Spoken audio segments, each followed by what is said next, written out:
नाशिकच्या Canada corner मधील focus प्रॉपर्टीचं ते ऑफिस, जिथे श्रद्धेच्या नावाखाली वासनेचा बाजार मांडला जातो.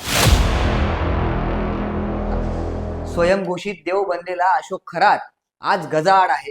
पण हा खेळ फक्त एका बलात्कारी बाबाचा नाहीये, तर या स्टोरीचा सर्वात गूढ चेहरा आहे नीरज जाधव.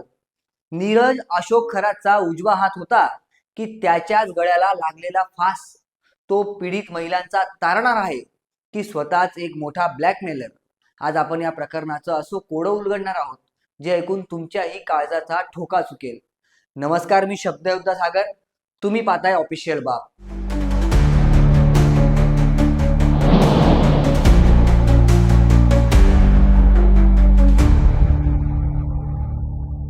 मंडळी, या स्टोरीचा पहिला चॅप्टर सुरू झाला डिसेंबर 2025 मध्ये.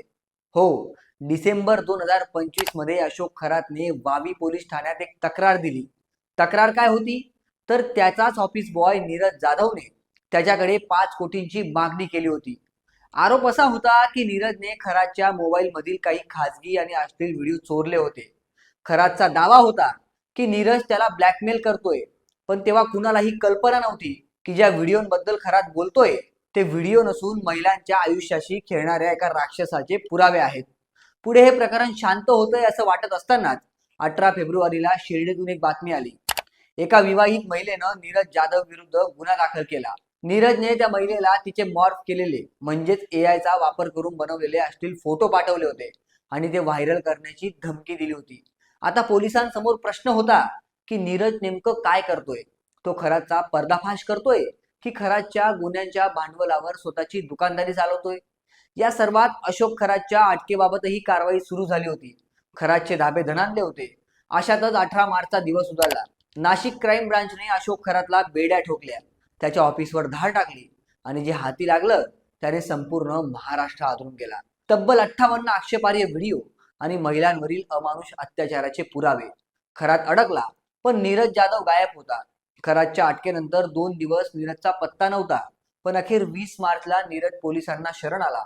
त्याला पोलिसांनी ताब्यात घेतलं आणि 21 मार्चच्या रात्री एसआयटीने खरात आणि नीरजला समोरासमोर बसवलं. त्या खोलीत शाब्दिक युद्ध पेटलं होतं आणि त्यानंतर पोलीस तपासात एक अत्यंत धक्कादायक बाब समोर आली. ती म्हणजे नीरजने व्हिडिओ चोरले, आधी 5 कोटींसाठी खरातला ब्लॅकमेल केलं, तिथून पैसे मिळाले नाहीत म्हणून तो पीडित महिलांना धमकावू लागला. पण या सर्वात एक चर्चा अशी आहे की खरातने नीरजला अडकवण्यासाठी हे खोट्या तक्रारीचं जाळं विणलं आहे. नीरजने गुन्हे उघड करण्याचा प्रयत्न केला म्हणून खरातने त्याला विलन बनवलं. असो, यात सत्य काय ते पुढे समोर येईलच, पण यातून एका भोंदूचा पर्दाफाश झाला आणि अनेक महिलांवर झालेल्या अन्यायाला वाचा देखील फुटली. आज नीरज जाधव पोलिसांच्या ताब्यात आहे. तो सरकारी पाहुणा होऊन माफीचा साक्षीदार बनणार का, अशा चर्चा सध्या सुरू आहेत. की मग तोच या संपूर्ण रॅकेटचा पडद्यामागचा खरा सूत्रधार आहे? जर तो विसल ब्लोअर असेल तर त्याने महिलांना का धमकवलं, आणि जर तो ब्लॅकमेलर असेल तर त्याने इतक्या मोठ्या बोंदूची सत्ता उलथवून लावण्याची हिंमत कशी केली? असो, खरातचे कांड तर जगासमोर आलेच, पण नीरजचं सत्य अजूनही ओकस प्रॉपर्टीच्या त्या भिंतीमध्ये कैद आहे. एसआयटीचा तपास सुरू आहे. दूध का दूध आणि पाणी का पाणी लवकरच होईल.